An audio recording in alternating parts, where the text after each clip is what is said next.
everyone. How are Hi, you? hi, Gloria. Hi, Gloria and Can you Sloan. believe you guys are without me? No. We Oh, I can't. don't like this. I I'm don't really either. lonely. I don't like it at all. Yeah, but well, we're together now, so.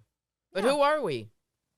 Well, who do you think we are? We're on the rags. And do you know why we're on the rags? Risa. Because Risa. Amy, Gloria. Sloan. Okay, we have a really great guest today, but we should talk about all of our personal relationship with hockey, because we all have a personal relationship with hockey, don't we? We do. Kinda. Well, Sloan, you went out. Sounds you went a out. little You more went out with a personal hockey than player, others. Sloan, a long time ago. Not really went out. Well, what happened? What does that mean? Not really. I mean, Did you he sleep with him? tried to go out. Okay, I mean, he was a puppy. and you were. I was a puppy plus. you were a mama dog. You were. Oh wait, weren't you also in a magazine opposite Mike Madonna? Yes. But I won't say the year. I want to talk. You were. Because I think I was born in that year now. So Right. But you were like the top 10 hottest people in Dallas. Okay, I'm just saying. that's what the magazine. Once upon a time. I Once love that. upon a I love time. that. And he Yeah. was a great hockey player. Wait, and Gloria, I know we don't. I don't think your husband listens to this podcast, but didn't you go out with a hockey player for a while? No, but I knew one.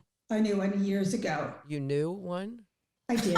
In the biblical sense, or you just okay. I don't know what the biblical sense means, but I did know one. Yeah. Okay. Oh, you knew And, one. Okay, great. So yeah, I'm familiar with the sport. Oh, you're familiar with it. Oh, Amy's In the pretty. biblical, heard. in the biblical sense, she's familiar. She with is. the I sport. know. She's just keeping this. She's being.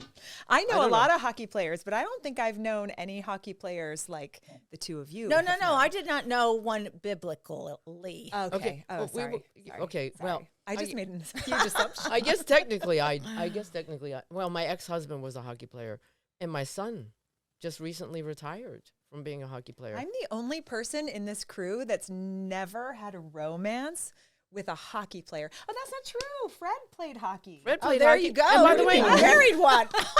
Fred There you go. does all of the But I- music for the LA Kings. Yes, he And- does. And then what about the fling that you had with Wayne Gretzky? That I That had. counts. You did? This is exactly how rumors start. No, I've never even met him. Or maybe I have, but certainly not more than 2 seconds. Oh. Okay, fine. Whatever. But Fred does, and Amy loves going to hockey games, don't you, Amy? I do. I actually do. No. Thank you very much. Fred gets very controlling because if I want to check my eBay in the middle of a hockey game, he Oh, gets God. so mad. But anyway, Somebody I once do- did that to me. I once went to a basketball game with somebody that I had gone out with. He was a little bit psycho. Okay, let's call it that. And I checked my BlackBerry, and he got really mad at me. But I work, and it was But like, wait, and that's, so wait, that's men that Okay, we're taking oh, one no. second that we're not focusing on them. wait a second. Or I- what they're wanting us to Their do. Like, it's a needs. weird It gets- underlying control. Like, I'm Yes. sorry. If I'm about to win a Sandro jacket for Yeah. $20, I'm going to check on it. I'm sorry. If we're in the Stanley Cup playoffs, I'm going to check. Yeah, what's more important? Nothing. Nothing. Stanley Cup? Nothing. Nothing. No, but wait, I just have to tell you about this one guy, and it was weird. And he got so pissed off at me that he left me at the state. It was the Staples Center at the time, and it was a Laker game. It wasn't a hockey game. He left me there. Oh. I took a taxi to Oh. his house to pick up my car. No, you did not. I did. I had to go to that hotel across the street. Oh. They didn't even have Oh, Uber my at the gosh. time. He left me there. Honestly, Did you ever go out with him again? I might have for a couple of minutes, but I Oh, don't. my I'm not God. sure. But I did. By the way, but then I never. I completely cut that up. But yeah, I mean, I would have cut something off. That wouldn't have been it. Yeah. oh my God. Don't mess with Sloan. Don't mess with Don't. Texas. That's Yeah, that's right. true. That's true. That is true. That's true. Texas is those that come from Texas, but you don't come from Texas. Yeah, I do. Oh. She does. I do. I do as Yeah. well. Oh. That's right. That's right. We're Don't mess 50% Texan. But Amy, We are. what's your favorite part of the Kings games? Look, it's not my fault that they have great food. I mean, I'd say or great bodies. No, Yes, no, there- that's not why she I goes mean, there. that's number 2. That's number 2. But number 1 is that food, like the food and the restaurants What do they there. have to eat? What, Everything. But there's a great restaurant Oh. upstairs. You know, they're changing that next year. They're changing. The chairman room is going to be open. It's going to be bigger, and you have to pay, but there's full meals. Wait, the in the chairman's downstairs? They're going to break down that wall, and it's going to be twice the size, and they're going to have real food, Oh. not just snacks. Nice. But they have had great snacks in that room. They do. They have, I mean, how many places can you go? You're not going to care. Yeah, you won't. You don't really care. Gloria, you would care. Not about the things that I care about because I like the sour gummies, but it is just like a buffet, like a never-ending buffet of snacks. Okay, that is Yeah, I disgusting to enjoy it. me. You're right. I know. I mean, that is everything wrong with America. And mental health is too much sugar That's and true. fat Yeah, and crap. That's true. It's true. When I go crazy on my sour jelly Yeah, you're a bellies, little, I don't feel good at all. Okay, can we talk about hockey? Yes. Yes. Again. Hockey? Let's go back to our main theme of today, I love hockey. hockey. Why do you care? Well, my son was a professional hockey player until Was this he? season. And he has been playing since he was 5. So I've been watching. I always say this. I'm cryogenically frozen. You know how they froze Walt Disney until they can figure out what killed him? Like, they froze. That's me. I've been in an ice rink since he was 5 years old. And in the early days when kids are playing hockey, they're not the Staples Center. They're not those. They're dumps. And they're freezing. Yeah, And sure. and you sit there and you watch because you love your children. And so I was frozen. Does that mean my folks didn't love me? Because there's no way in the world they would have been at any hockey rink, No. soccer field, No, mine didn't either. basketball game. I mine- mean, doesn't mean I didn't play sports, but no one was there like the parents are today. Mine Yeah. mine did not way. either. Listen, my son I used to when he got older and he played major junior hockey and then started playing professionally, I would travel once a month to go see him wherever he was. And for 2 seasons, he was in Medicine Hat, Alberta, a place in Canada that none of you have ever gone, and you probably don't know anybody beside me that's been there. and it was one of the great places. It actually is famous. It has the world's largest teepee, which they brought from the Calgary World's Fair years ago. But I would fly to Calgary, sleep in the airport hotel, get up in the morning, and drive for 3 hours to Medicine Hat. God. That is Wow. real love. That is True dedication. love, yes. And it was, and I would I say, think I wasn't loved. my parents never went. Definitely. My parents- We've gotten to the root of my Aw. issues. We So- are getting very close to Okay. bringing on our fancy pants. Hilarious. Let me tell you about him. tell us. Okay, Okay. please. So our guest is Luc Robitaille. Luc had a 19-year NHL career, which, let me just say this. An average NHL career is 5 to 8 years. That's average, okay? He won the Stanley Cup in 2001, 2002, playing for the Detroit Red Wings.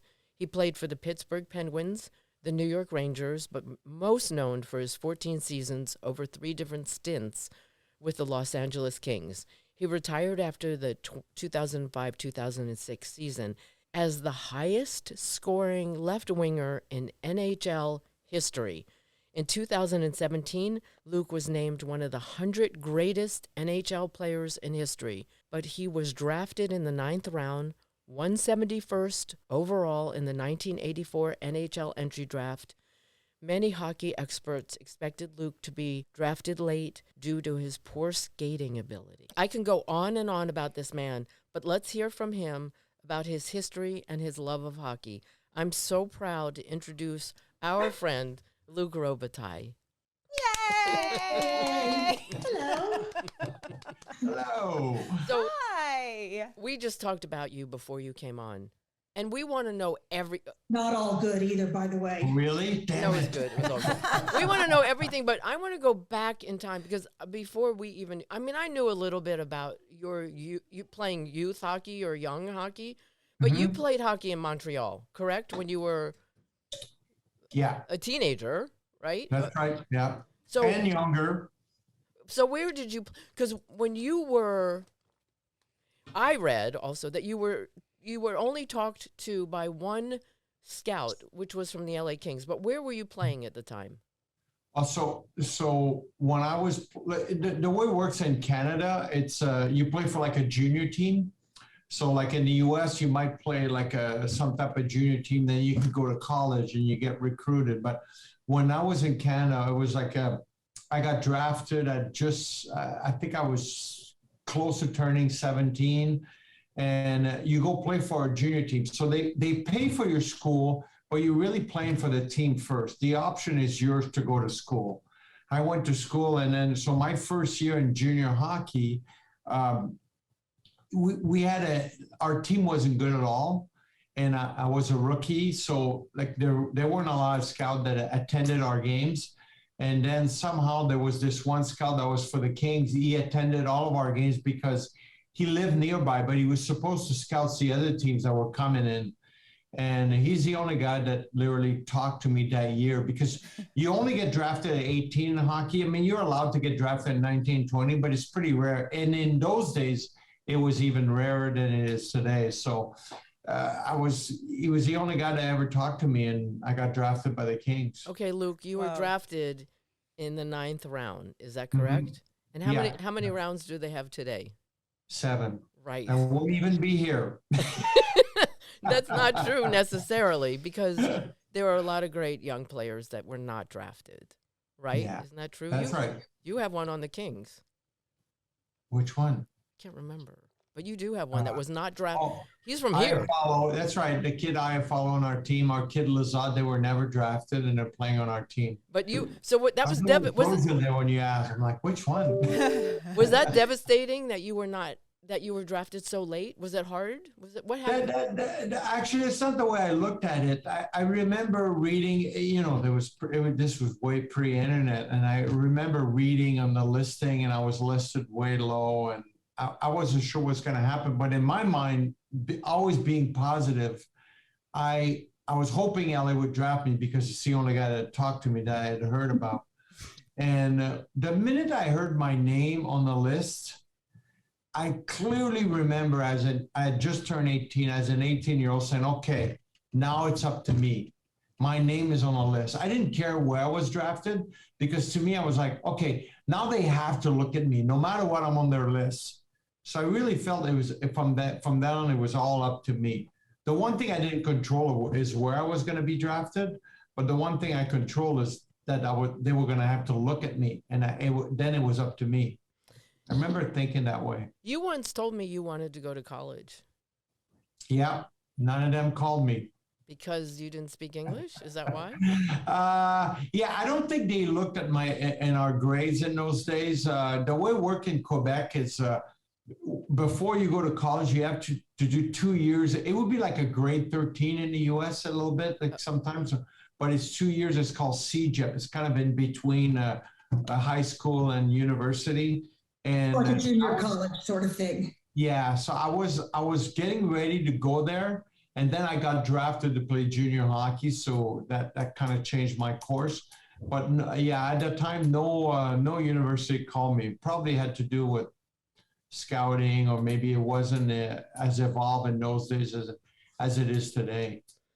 You know, I don't want to digress, but I might for a second, and then we can ask you our hockey questions. But my son played in a tournament in Quebec, and these kids had to live with families, and one of the kids on his team lived with a family whose last name was Robitaille.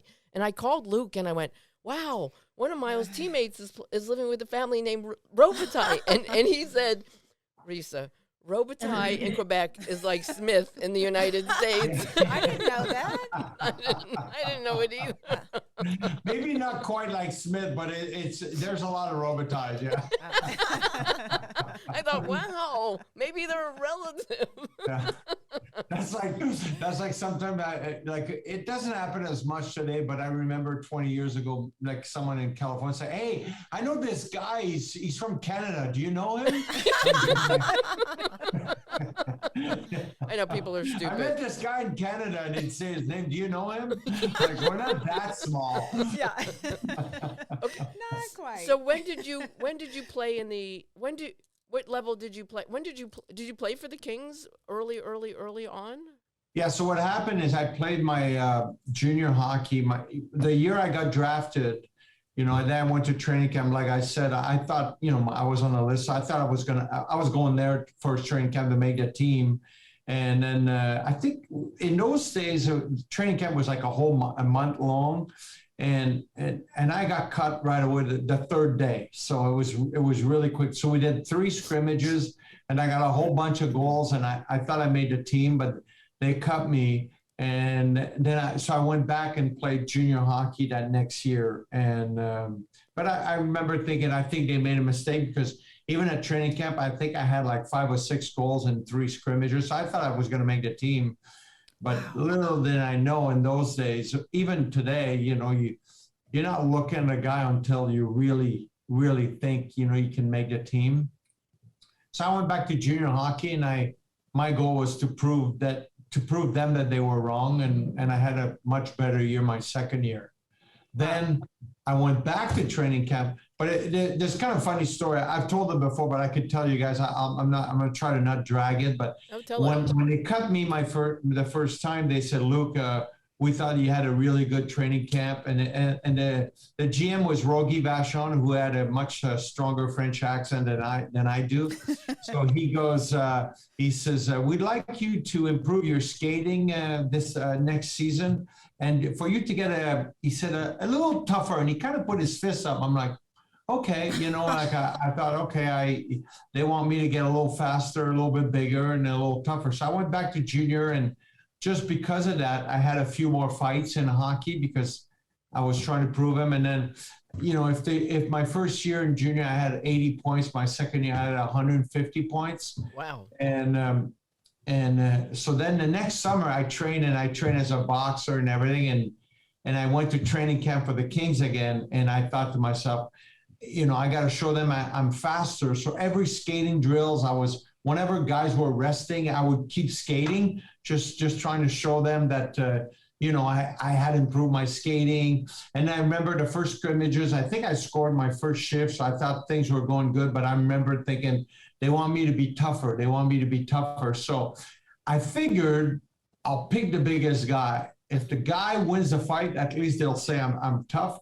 But if I ever win, they'll say, well, he's really tough. So I picked this guy, hit me, and he hits me a little bit late. It's like an unwritten rule in hockey. If you hit a guy late, it's a little disrespectful. So I whacked him with his stick kind of to signal that I want to fight him. And I'll never forget, he looks at me and he said, you don't want to do this, kid. And he skates away. So now I'm thinking the scouts are up there. It's even more embarrassing. He won't even fight me because he thinks he shouldn't be fighting me. So the next shift, he kind of hit me again. And this time I gave him no chance. I whacked him and I dropped my glove. And in hockey, like the way I'd learned to fight, they always said, like my year before, we had a couple of tough guys and I learned from them. It's not quite like boxing, even though I was training. One of my tough guy had told me, whatever you do, Luc, hold on to his right arm, like as tight as you can. And he goes, swing with your right arm, you know, at the guy. He goes, make it look good. And if he says you're getting too many punches, just hug him and then fall down. I'm like, okay. So I did that in junior and it looked good. The fans would like it and so forth, you know, and I won a couple fights, but it was nothing scary like the top fighters. So when I went in the NHL and I whacked that guy that was much taller at the time, I was smaller than I am today, and so I went and I reached forward to grab his right arm, and I didn't realize that he was a left-handed hitter. He punched me so hard twice, and he got me like 25 stitches. He knocked me out. And all I remember is kind of waking up and hearing one of the players that was playing with me jumped on him. I was on the ice. He goes, "Stop! You're gonna kill him." Oh no! Oh my God. Wait. So they dragged me off the ice, and I'll never forget. The next day they cut me. And I had, again, a good camp up to that fight, you know. And Rogi Vachon, he's got like a notebook, and he's turning each page, you know. He's going like, and he goes to my page, and he kind of chuckles, goes, "Ooh." He goes, "We just want you to keep improving your skating." He never asked me to be tough again. Wait, so then, real quick, I went back to junior, and I had a better year in junior. I won all the awards. I got close to 200 points. And then the next year, I just turned 20. I made the team. So I never played in the Okay. minors or anything like that. Oh, Wow. My story. That's So incredible. you went from juniors to the Kings. Right to the Kings, yeah. No. Oh, wow. Wait, Yeah. so I have a fighting question. So when Fred and I first started coming to all the games and fights would break out, I literally would cry. Like I was so yeah, I hate 'em too. I was I hate so 'em too. traumatized. I hate him too, but Until Fred he goes, no, just watch. And they would like kind of hug it out and like pat each other's butts at the end. And like, I kind of saw it was more of a show than something that's what I was totally real, asking, except the stitches. It's actually not a show. Like if a guy like me fought, like when I played, like there was anger in between. It was a payback of something. Okay. Like I remember, like, but when two tough guys would fight each other, like when you start watching, Amy, like it doesn't happen as much in today's game. But back in the early 2000 or in the 2000 or the 90s, if two tough guys fought each other, they had to fight. It was a lot of time to send a message and so forth, but they respected each other. So they would go, it was not a makeup thing. They would go toe to toe and hit each other as hard as they could. If both of them are not knocked out and not bleeding, at the end they go, good fight. But They literally would Luke, pat each other, why but they knew. Yeah. why is this is not allowed in any other sport? No, it's not. The reason I think fighting is still allowed in hockey is because players have a weapon, a stick. Like you go to Europe, which is, but I'm talking about this is the 90s and, the 80s and early 2000. But today's game has changed quite a bit, but there's still the theory that you have a stick and then as long as there's fighting allowed, people are not using it as dangerously as they could. And there's a lot of kind of silly unwritten rules. But that being said, we're talking about fighting. Fighting is down like 80-90% from what it used to be. If they used to be 500 what fights. about and we can talk about Fred and the music. They played the theme of Rocky when the fights start. I mean, it's It's part of the show. It gets the crowd whipped up. It's Well, we don't play it No, in they the theme of Rocky, but the saying, I don't agree with it, but they do say like whenever there's a fight, the crowd's totally into it, no matter what. Yeah. I felt like the entire stadium would stand around me and I would be I like sit. really small, I do that closing too. my I sit eyes, down. just like trying not It to used cry. to be way worse because people used to not wear helmets. So it Yeah. was way Wear helmets, scarier yeah. then. Yeah. but Luke. My wife, when I met her, Stacia, she was coming with a friend to see a game, and he was kind of nervous because he was like, I'm going to a hockey game. She's dating this hockey player. So he asked Stacia, he goes, and they, like my wife, she was late at the game, which is kind of normal. So they're coming in late, and the guy says, does your boyfriend ever fight? She goes, Luke, no, he never fights. And that day at that game, as they were walking at the old forum, which they would come into the bottom, I literally had a fight in the corner. Oh no. So that guy never got near my wife. Oh, that's funny. Isn't the purpose of a fight often to change the momentum of a game? Sometimes like some players will do that. It like I said, it really doesn't happen as much in today's game, but especially in those days, yeah. Tough guy would get on the ice and try to fight to change the momentum of the game. Does it do it? I don't know. If you end up winning, you say it does, and if you end up losing, you never talk about it. But Yeah. it did happen. Luke, is it? I mean, are the referees not supposed to get involved during the fight? I mean, is it? Well, They don't want to get hit. to go back to me fighting, if I'd started a fight, or if I went on a fight or some other guys started a fight, they would jump right away. But like when the two real fighters were fighting and they're punching each other, the referees know enough that if they get in the middle, they'll get punched. Oh, So instead what they'll do is they'll wait till the guys tire out and then they'll jump in. So sometimes it looks bad because they're just waiting, but they're really waiting for those guys to tire out Yeah. so they don't Yeah. get punched So they in the don't get mouth. hit. Yeah. Luke, Yeah. you played on a few teams. Yeah. Do you have a favorite? Do you have a favorite that you played on? Well, for me, the LA Kings were my favorite team. And the reason is, this is why I started. When you're an athlete and you get drafted by a team, you kind of feel that's your team. And I think I played 8 years in a row, and I was established there. So it always felt like it was my team. And now that being said, I feel fortunate I got to play with other teams, because then you get to learn other cultures, other ways. And, what I ended up doing at the end of my career is running like the business on our franchise. It helped me that I played with other teams, just to talk about culture changing a little bit what we had internally. Yeah. You won the Stanley Cup with the Detroit Red Wings. Yeah. And you had a party, because I guess when you win the Stanley Cup, every player on the team gets the Stanley Cup for a week, right? No, And 24 hours. Oh, shit. Sorry. And then, so you had a party, and it was like a gambling thing or whatever. And somehow, I never win anything. I mean, I think I win everything. I think life is great. But I don't really win contests. And I won the jersey that you wore in the Stanley Cup final, playing for Detroit, signed by all the players, and it's on the wall in my office. Yeah. That's I so love cool. that. So what I did is when I was in Detroit and we had a really good team, we were the favorite to win the cup, I mean. And that year when I started in the playoffs, I had never really done that in my career, but I started accumulating stuff, just thinking if I win, it's going to be awesome. So I'd get pucks signed, I'd get sticks signed. Every round I'd get something. And next thing you know, I had like a closet full of stuff. So when we did the Stanley Cup party, one of the idea that we had, Stacia and I, was to do like a casino night. We didn't really tell people, but you'd win tickets. And we said there's going to be a draw at the end. So before we unveil like the Stanley Cup, we were going to drink out of it.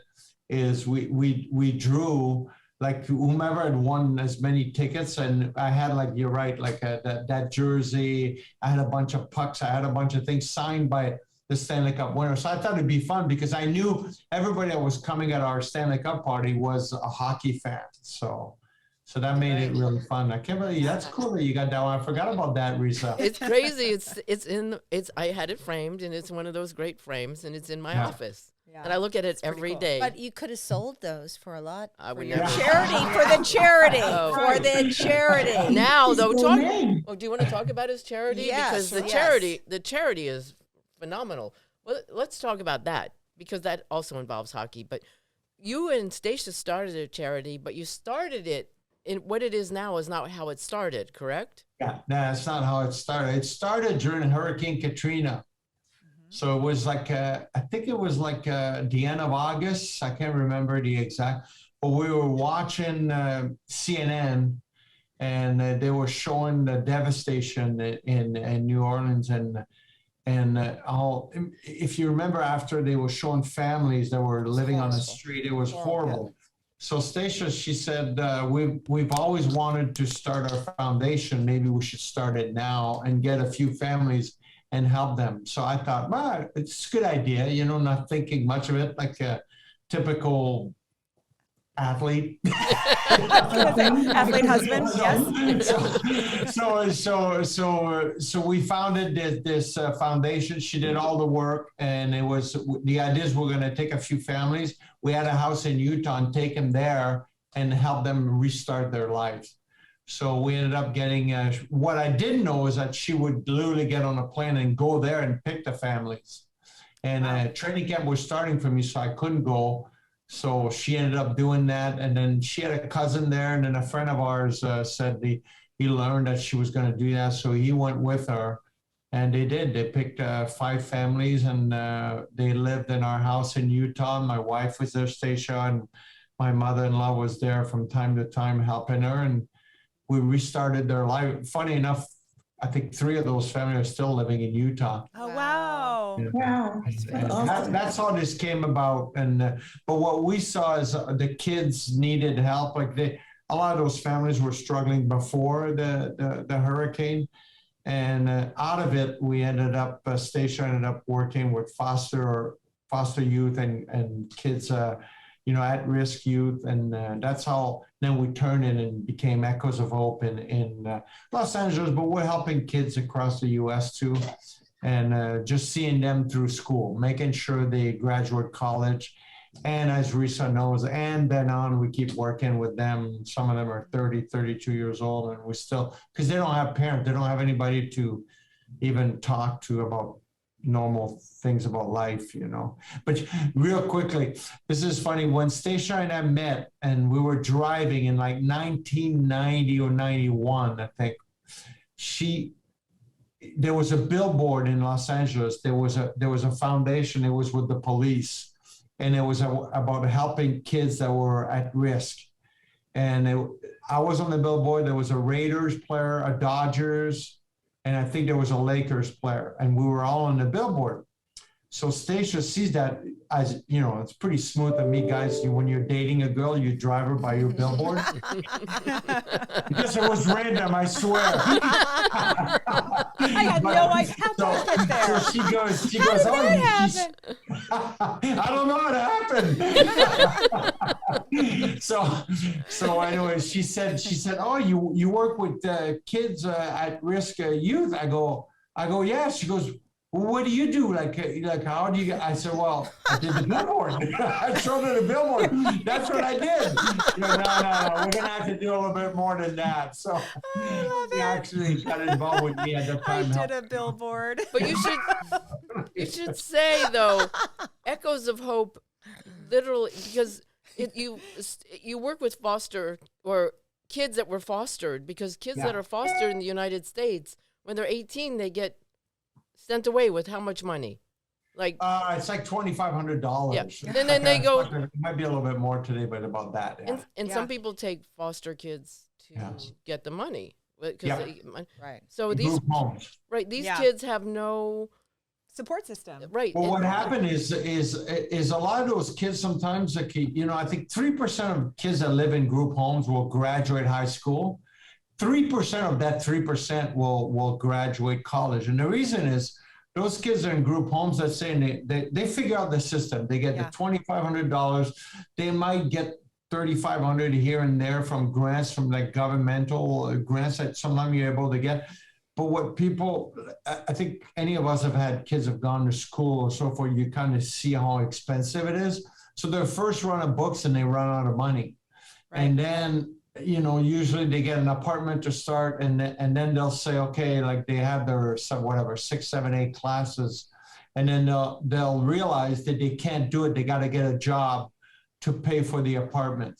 So then a lot of time they'll get a second job just to pay for food and so forth. So what they do is they drop classes, and sometimes they have loans, to student loans, so they realize they owe money. And they can, usually the average, they end up with 3 classes per semester. So then they realize they start putting the math together because they're a really smart kid. And they're like, I'm going to be here till I'm 40 and I'm going to owe so much money. It's going to take me forever to graduate. So a lot of times they have to come out of it, the system, and they try to get jobs and so forth. But the average that Risa knows and talks about, sometimes I think 60% of the kids that come out of group homes end up homeless within 6 months.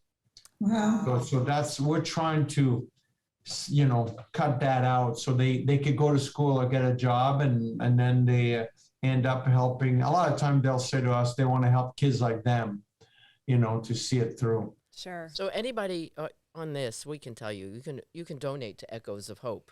Yes. It's an amazing organization. Echoesofhope.org. Right. Yeah. And wait, can we also, let's talk about when you used to have the NHL celebrity game in Utah that weekend to raise money. I mean, you raised money, but you also it was one of the great weekends ever, wasn't it? Yeah, it was fun. That was a lot of fun. It was for Echoes of Hope, but the weekend was like we would get like any celebrities that like to play hockey, and then a bunch of alumni players, and just they do a full weekend at the film festival. So it was fun. I remember the second year we had the event, there were more press pass release for that game than they had for the Stanley Cup Finals. I remember, like, this was what, 2008, 2007, 2008? It was. Yeah, we did it till about 2013, 14. Okay. Maybe. You did it for a lot of years. Yeah. Like you would coach one team with, I don't know who, and Stacia and Andy McDowell would coach the other team. Yeah. Who knew nothing. Yeah, and Stacia, well, I would coach and play, but Stacia thought I was always cheating. Yeah, I know. And you might have been. You might have And been. no, we're not cheating. But this is what would bother her. So a couple of times she even tried to get me on her team, but then she got mad when she realized that because it's a charity game, I kind of liked it when the score was close to even and you get into overtime and a shootout. It's fun for the fans. But when I was on her team and we were winning and we were kind of letting the other team score, she got mad at me for doing that. And then when I was on the other team, and then let's say her team was leading, we'd end up scoring a bunch of goals. She didn't realize that we would just turn it up a little bit, trying to win. The other team would win, but the best one ever for you. The best one ever, Amy, was after like maybe year 6. She says, we got to have a real draft and everything. I'm like, okay. So we put all the names of the pros on the list and the actors. And then she said, I want the first pick. I go, okay, you can have the first pick. So I let her. And then what she did, she was trying to think of what she had heard when we talk about size and so forth. Like when she hear me talk about hockey. So she started drafting all the guys that were big. But but a lot of guys that she was drafting, which were ex-NHL, I knew they weren't playing hockey anymore. They will only play once a year. So I drafted guys that were lesser known, but that play hockey once or twice a week. So they're much better to play. So when we got to the game, all the guys are like, who the hell picked those teams? All these guys can barely skate anymore. On the other guy, all these guys are flying. She was so mad at me. She thought I fixed it. You could say that was her version of cheating. Yeah, right. Yeah. She kept trying to. Very competitive. Very competitive. Very competitive. I have a funny story about that particular, I don't remember what year it was, but Mattis Yahoo, right? Mm-hmm. Loved playing hockey, and he played in New York. Good. And he was a good hockey player. But at the time, he was still very religious, Hasidic, Jewish. That's right. Rapper. And married. And married. And his wife was there. And I remember Stacia and Andy McDowell were coaching the team, and he was on it. And so I said to them, because it was so much fun. So I'd say to Andy, when the players score a goal, when they come off the ice, kiss them. And then Mattis Yahoo's wife looked at me and said, my husband doesn't touch other women. It preserves the sanctity of our marriage. And I'm like, all right, if he scores a goal, do that. Give him a thumbs up. I'm like, oh God, I'm so sorry. He lost his in one trouble chance. there, Risa. Seriously. I got in trouble with the Hasidic community. I'm sorry. That's right. Luke, Here's a question for you, Luke. Are you and Steve Duchesne still friends? Yeah, but I talk to Steve Duchesne maybe once or twice a year. He lives in Texas now, and he's got a business in Quebec. But, it's funny, when you played hockey with guys, you could not talk to them for 10 years. And then when you put us in a room together, Pick up where it's you like left we were off. together yesterday. Every player that I've played with, within 5 minutes, we'll still be teasing each other the same way we tease each other in the locker room and so forth. But so it's very, when you talk about athletes that retire from any sport, they always talk about what they miss the most is the room, being in that locker room. It's a world that's really hard to understand for people that are not part of that. There's no HR. There's no, you could say anything. I mean, the stuff that's said in between guys, sometimes it's really funny, but it's cruel too. Sometimes, it's probably a little bit better today. But it's a special bond that you got when you play with players. And in hockey, you talk about fighting. The guys defend each other, block shots for each other, and so forth. So you do have a special bond. And so, like a guy like Steve Duchesne, I might not talk to him for a year, and then if I talk to him tomorrow, it'll be like we've been talking every day for a year. I love that. It's kind of funny the way it is. So, Luke, why do you think the hockey culture? Is it the hockey culture that creates these nice guys, or all these young guys? Is it the Midwest, the Northern, that it's such a nice group of people in that sport? It's different. I have a theory, but Luke, tell yours. let's hear yours first. Okay, here's my theory, which I don't know if I'm right or wrong. In basketball, you can have a ball, a pair of shoes, and you can go down to your neighborhood and you can get a really good competition. In baseball, you can have a bat, a ball, and a pair of shoes, go in your neighborhood and get good competition.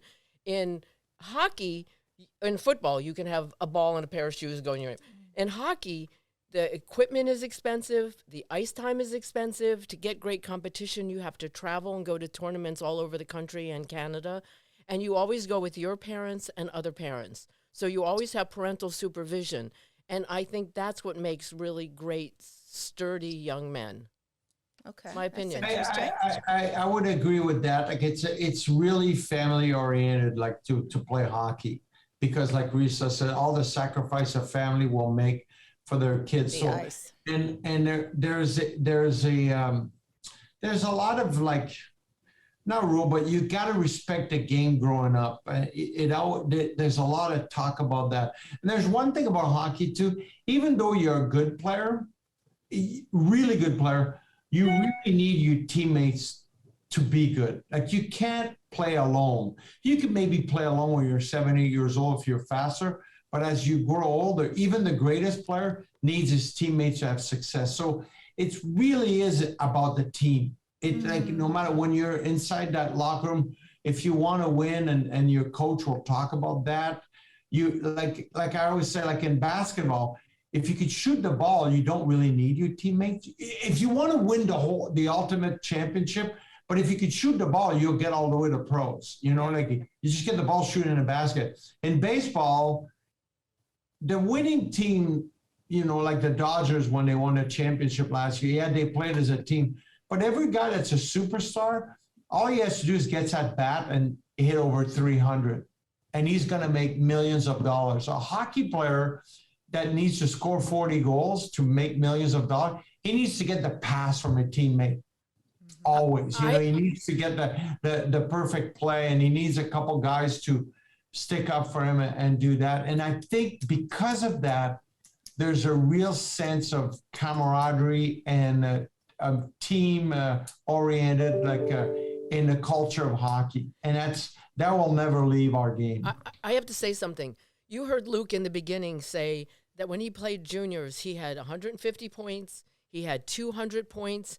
He never said what goals he had, and that's true in hockey. An assist is as important as a goal. So when you work with other people to give an assist so they can get the goal, you also get the point. So he never even said just now in talking about himself how many goals he had. No, that's true. But Luc, I wanted to ask you, you had told Risa and I a story, and this is a perfect intro to it, about how intimidated you felt, maybe that's the word, when you started playing with Gretzky, and how that relationship evolved. Could you share that here? I just think that is the coolest story. Yeah, because Gretzky was my idol. When I was 13, I saw him play for the first time. To me, it was like a superstar that I tried to outwork everyone. So I idolized him growing up, like from the time I was 13 till I made it pro. And then, but you got to remember, he was the guy I idolized, you know, like different people have different idol. He was the guy, like I had his picture in my room, like I never missed a game, and everything Gretzky did, I watched, you know. So one day I turned myself and I'm playing with him. I'm like totally enamored. I can't even speak. And I remember my nickname was Lucky. He goes, "Lucky, you want to go to dinner?" I'm like, "Yeah." But I knew as a player, I was very disciplined, even when I was very young. So I went to bed at a certain time. I had my routine, but going to dinner with Wayne, he had his own routine, and he would go to dinner and everything. So we would get home when we go to dinner an hour later than my bedtime. So I remember thinking after a while, I'm like, I'm not sure I could go to dinner with him, even though I love him, but I got to perform for him on the ice. And but I do recall, like, because I wanted to do everything like him. There was one game, like maybe I was 8 games into playing with him, and he comes to the bench, and I try to make him give him this perfect pass, and he comes to the bench. He goes, "Hey, Lucky," he goes, and I missed the pass, you know, and he goes, next time, he said, "Just give it to me. Just give it to me right away." He goes, "Don't worry, I'll give it back to him." And I'm kind of looking at him and go, "Yeah, no shit. I know you will," you know, like it was kind of, but he never meant it in a bad way. He was just give it to me. I'll make the play, you know, because I'm Wayne Gretzky. I'm the best in the world, and I knew that.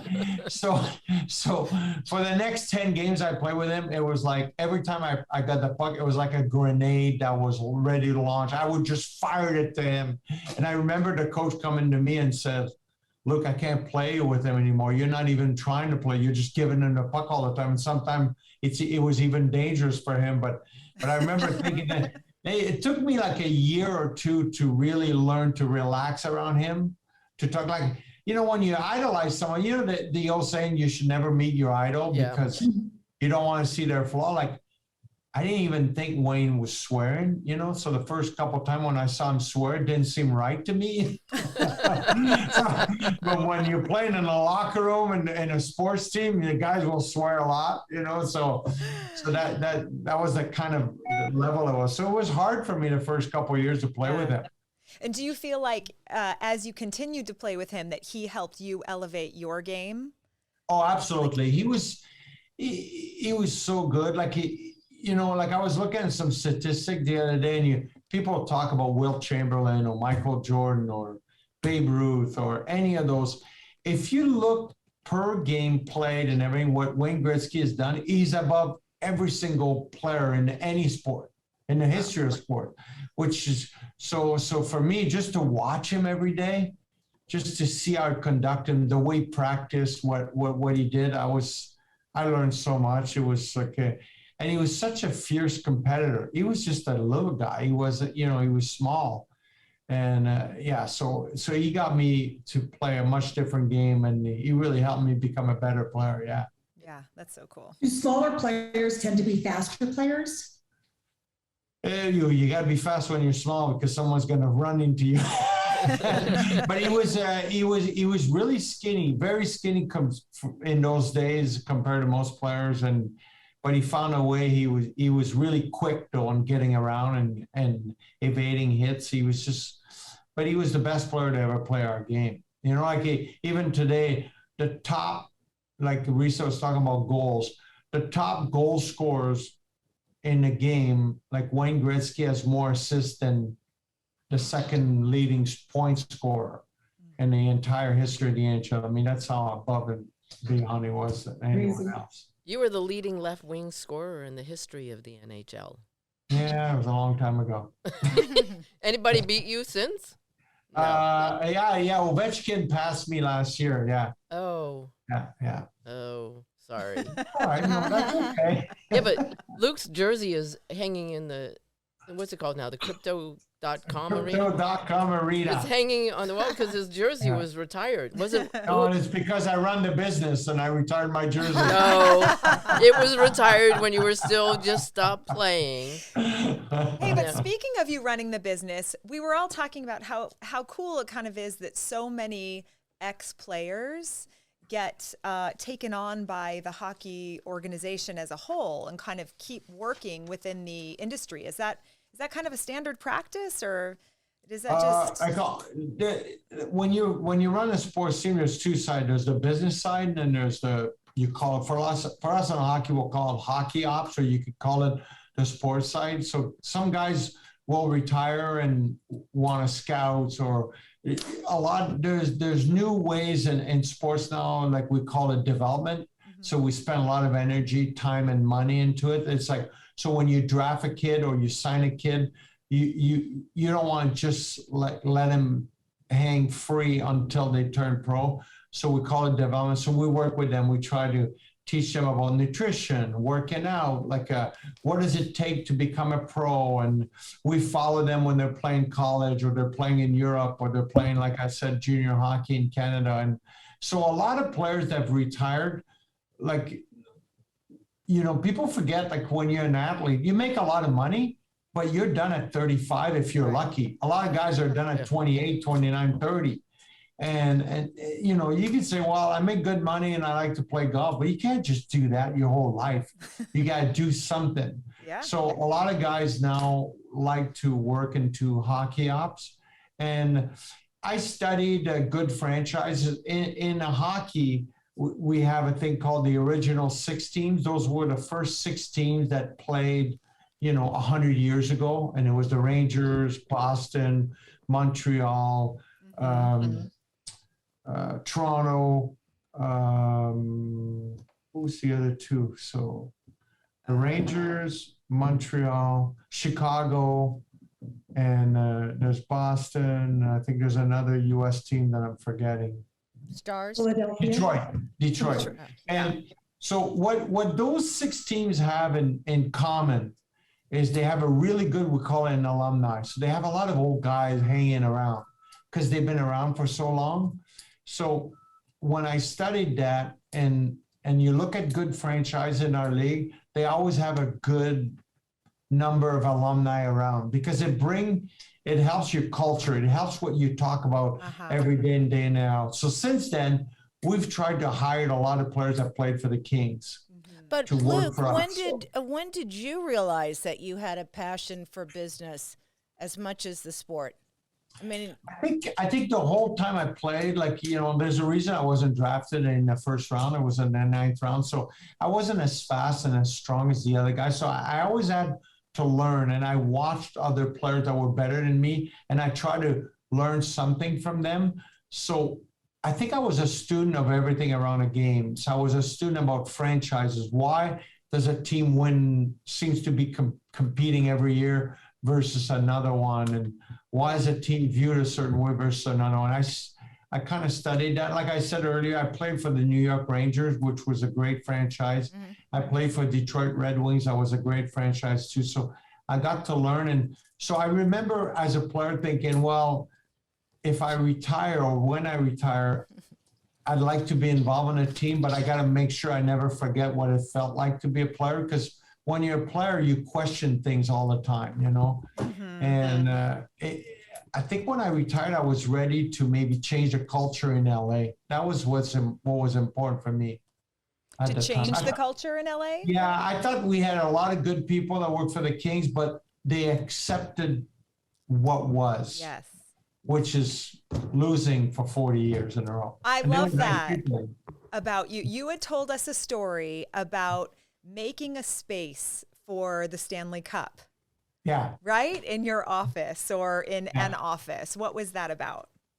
So what happened is, the Kings were always like, what can we do to make the playoffs? That was the talk. What can we do to make the playoffs? And you'd hear that from management. The ownership group would talk that way. The coach would talk that way.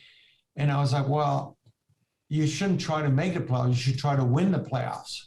And if you try to win the playoffs, you're going to have to make the playoffs, Mm-hmm. So we kind of changed our whole philosophy, and we were like, okay, whatever it takes to, and it's hockey. So it would be like, whatever it takes to win the cup. So we would go to our players and our players would, we'd want them to sign autograph, but we would try to do everything a little bit like Hollywood is, like in Hollywood, there's food everywhere. Everybody gets cars and everything. That doesn't happen in sports. It does now, but it didn't 15 years ago. So we started doing that, and the players would be like, oh, thank you so much for going out of your way or protecting me or talking to me or making sure like no one harassed me. And we'd be like, no problem. And I wanted our staff to answer that way would be, no problem. We're just here to help us win a cup.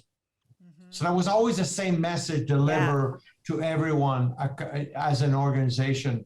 You never know if you're going to win, but it's kind of funny, the irony about 3 years later, we ended up winning. And then what you're saying, Amy, is we had like a bottle of champagne in our office, and we had designed a cup on it, and we said to the LA Kings, the first one will taste great. And the idea was it was in our office as a reminder what we play for. Right. And we ended up winning the cup, and then we drank it. It's a lot of champagne, those big. Yeah, there you go. Remember, Luc, do you remember this? Luc used to say to me, you shouldn't. I used to have Laker tickets, and he said you shouldn't have Laker tickets. You should have Kings tickets. Because I then started knowing some of those young players and everything, and I said okay, and he was so good about it. He was like, I'll give you I'll give you the parking, I'll give you and I'm like, okay, great, okay. And the year that I got the tickets, my first year, they won the Stanley Cup. And not that I'm superstitious, but I never screw with a streak. So I want to make sure Risa sticks around. Yeah.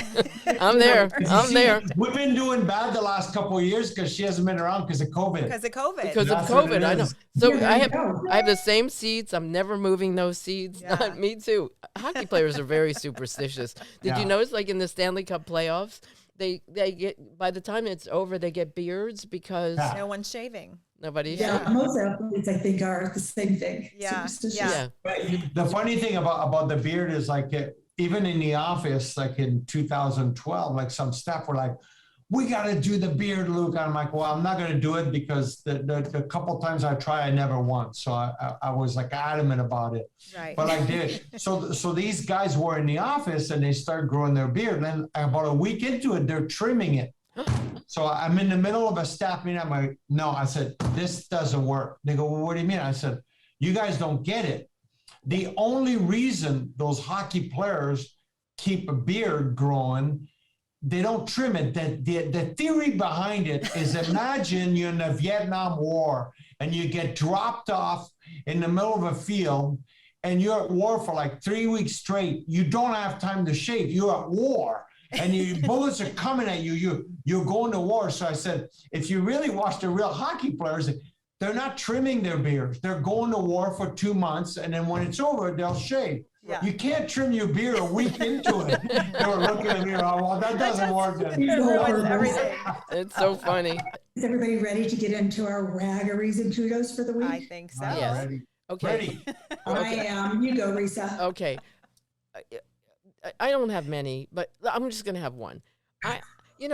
We all read about for however long about Johnny Depp and Amber Heard, there was so much more important things in the news, yet we had to read about these people and their trial. And now still Amber Heard is still getting press about, I just saw something in the Did paper. a Dateline interview. What is I just that saw about? but this is about you. I just saw in the paper today that, poor Amber Heard doesn't have any money. She was seen in the Hamptons shopping at TJ Maxx. Now, What an oxymoron. I was just going to say that. Now, Wait, first of all, our She and I Amy, going to be friends?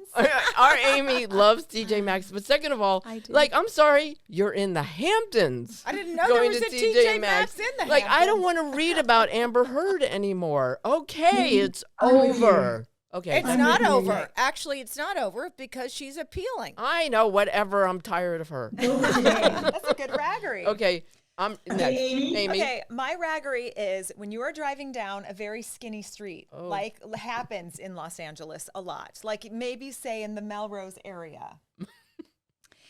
And you got to hug the right. Otherwise, you're going to just have a head-on collision with the other person. But the other person coming the other way is not hugging their right whatsoever. So you have to do your best to just squeeze and not scrape all the cars so that, yes, move on through, please. Yeah, don't you know that people are very egocentric in Los Angeles? Drives me bananas. They think about themselves. Move over. Yeah, okay. Got it. We're All in right. La La Land, Yeah. as you know. Gloria? Well, mine is, I've only recently discovered this. I don't know if this has always existed or if it's something this year.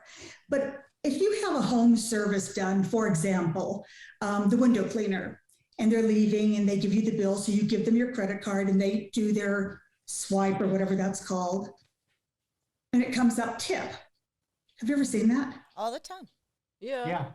Yeah. Oh, this is All new the to me. time. I've never seen it. I don't really get how somebody that does a $1,100 job, this comes up tip and starts at 15%, then 20%, then 25%. That's weird. But you don't have to you're not It, obligated. it says other also, doesn't it? Oh, Say you mean other? just for a job, like a job at your house? Yeah, you can just sign it. It's It's just not like a service, not like the caterer Okay. or, out at a restaurant, but doing a job at your house, cleaning your carpets or windows or whatever. Everybody's putting this tip thing in. Oh, I've never seen well, that. you don't have to add it.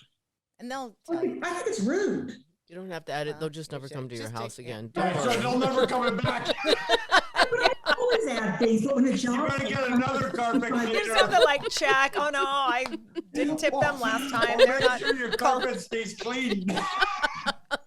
Okay, that's my raggery. I just think it's rude. Okay, fine. So, All right. Okay. Sloan. All right. Okay, Okay, so Sloan. I'm trying to get into the A more shallow. Shallow. a shallower. We're trying to make Sloan more very shallow. Shallow raggery less today. political. So I'll say what bugs the heck out of me. Uh-huh. And we have a hockey player. I wouldn't use a Hell. four-letter word. Okay, fine. Thank you. A nice Midwest Canadian boy. When you say thank you, Uh-huh. and people say no problem, just rags me to no end. Yeah. Like I didn't think it was a problem. Right. You're saying thank What you. I'm happened? You're thanking you. welcome. What? Yeah, you're Why welcome. is it a problem? Yeah. So when they say no problem, I don't Get that I don't either. like that. I Yeah. think I'm with you there. That too. was- anyway. Sloan, I have that- verbalized that raggery before in You my have? life. Yeah, it's annoying. It's like It's it's not a annoying. problem. Sloan, No Very problem. Say thank you. No, yes. Yeah. We're Say very you're proud welcome. of you for being a little bit I more worked shallow. hard. I worked You hard. dug deep. You dug deep to I get got to deep be to so be shallow. shallow. Actually, pretty deep to think about it. You're making me think now. Every Yeah, time yeah. someone Yeah, answers yeah. that. Shallow. There must, yeah, but is there anything that has bugged you, like particularly bugs you? That's what we're doing. Was that me? Yeah, you. It's your turn. Your turn. Well, I'll tell you, I wrote down a couple, Okay. but the first one was, well, I'm going to go with the second one. The second one thing that really bothers me is when I'm driving down the road and people that ride their bicycle, like people that just train on the weekend, Yeah. for some unknown reason to me, they take the whole road.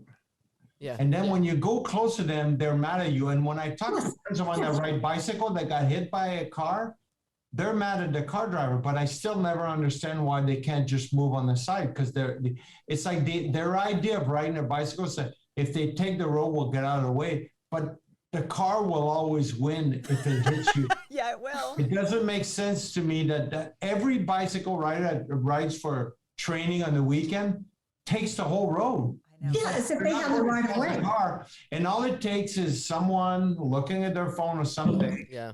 and they'll hit them. Then they'll get mad. They get mad at people Oh yeah. for driving Oh, close to them. Yeah. But it doesn't make sense. They can't win. No. I know, that really bothers me. That's a one. good raggery. That's yeah, a good it's a good raggery. one. Let me Okay. just say for the record, they do have the right of way, I think. But There's bike but- lanes. But you're That's right. not true. Yeah, I think That's they why do. there's bike lanes. I know, but I think that a bicycle can be on the street. I think that's the rule. Well, But I still wouldn't want to. but you're- but The Luke- speed limit is 35 and they're going 15 or 16. I know. I don't know That's the true, exact too. technicality there, but Luke, you are right. The car will always win. So I Well, don't understand. I ride my bike and I'm always aware of car. I see a car coming, I get the heck out of the way. Right, I'm like, I right. can't win. Right, because you're That's Yeah, we're scary not too. a 'cause very there's- smart, But reasonable people are person. texting and driving, and they could hit a That's biker. bad. Of course. That You never scares me. know, to- yeah. I yeah. know. Yeah. I You know. never Yeah. know. That's a good raggery. All right, Okay. kudos. Moving on to kudos. Okay, well, my kudos is my shirt. Actually, Cher Saatchi. Yes. Cher and Donatella Versace made 2 shirts, a hat, and a pair of socks, and all of the money is going to gender reverse youth and their communities, and it was for Pride Month. Is that Oh, trans? nice. Love it. Yes. Love it. So Mhm. it's Nice. Where can you buy those? online. On Versace's website? Or? So you go online. Thanks for your help. What'd you say? Online is the entire world. Yeah. Thanks for your help. No, you go online. You go. Here's what I did. Here's what I I did. am on the World Wide Web. Kudos to Luke. Yeah, that's funny. That's a raggery. I just Googled. I knew that she made them. So all I did was Google Cher and Donatella Versace or Cher Saatchi, and it comes up all the places that you can buy them Oh, that's cool. in the different department stores, like Neiman Marcus. They do not have them at TJ Maxx. No, they for the don't. record. not They do not not. yet. Not Amber yet. doesn't have one. Maybe in the Hamptons. Yeah, They sell them in the Hamptons. Yeah. Store. that's right. That's right. Okay, Amy. Okay, my kudos is that Fred and his friend Adam, and it's really his friend Adam, took me to see Tori Amos at the Oh. Orpheum Theater. She is like my ride or die, my very favorite of all time artist. from when I was like, 15 years old. I've seen her countless times in high school and college, not since, just because I realized as an adult, I kind of completely forgot about pursuing live music completely. Sad. And so I know, very sad. But it was so cool, and we got to go backstage and hang out with her, and she sounds better than ever, as good as ever, and is so cool. And she looks as beautiful as ever. Oh my gosh, it's Did you know? ridiculous. Did you know before she was signed to Atlantic by Jason Flom, she was actually a metal girl? Oh, Really? she's a rocker. Yeah, She is such a totally. rocker. You can She's tell. metal. Yeah. It was cool. Speaking of which, Luke, I hear you're a rock fan. Yep. Well, his I heard that. son is a singer, rocker, I knew great that. musician. Cinderella was my band. What? What'd you say? What'd you say? What'd you say? Cinderella was my band. That's right. That's right. I mean, Fred and Luke have known each other for Oh. a gabillion years. Because of Cinderella? Yes, like Wow. teenage Wow. days. Like they, Oh, forever wow. ago. So you knew Fred when he was wearing those spandex pants and that hair and stuff? Yeah. Actually, Fred, I think we had met once really quickly, but I can't remember. I think we met at a game and so forth. And I was talking to Fred, and he had an issue with his arm, so I hooked him up with the same doctor that he'd been with forever. With Joe Horrigan. Mhm. Joe Horrigan, yeah. And that's how we became closer after that, because we knew each other. We were talking, and then he somehow, I can't remember, it came up. He said his wrist was really bad, his forearm. Yep. And I hooked him up with this guy. And Joe, so Fred credits you because he credits Joe for saving his career. Oh. That's right. His yeah. wrist was so bad. He couldn't Oh. play, he couldn't drum, he couldn't do anything, and Joe saved his career. And Yeah. Fred told me this morning, by the way, which was kind of adorable how he told me. He said he was in the locker room with Joe and you Uh-huh. in your final retirement game at the end of the game.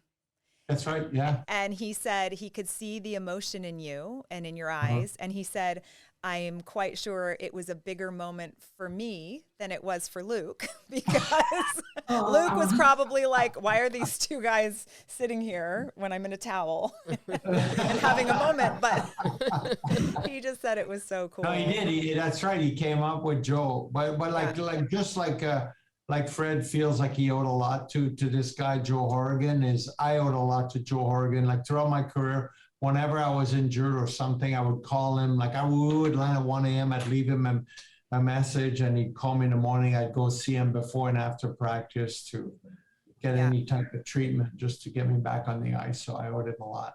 Yeah, he's pretty great. Okay, we Pretty should great. probably Okay, finish. Moving Hello. on to Okay. kudos. Kudos. Kudos. My kudos is to Allison Eastwood for her tribute to Erica Brunson at her event this past Saturday.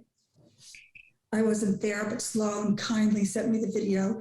It was very touching, and I thought that was awesome that she did It was. That's nice. That's all. She started crying too. My kudos, not so shallow, All right. Well, Okay. is to the January 6th committee. Yep.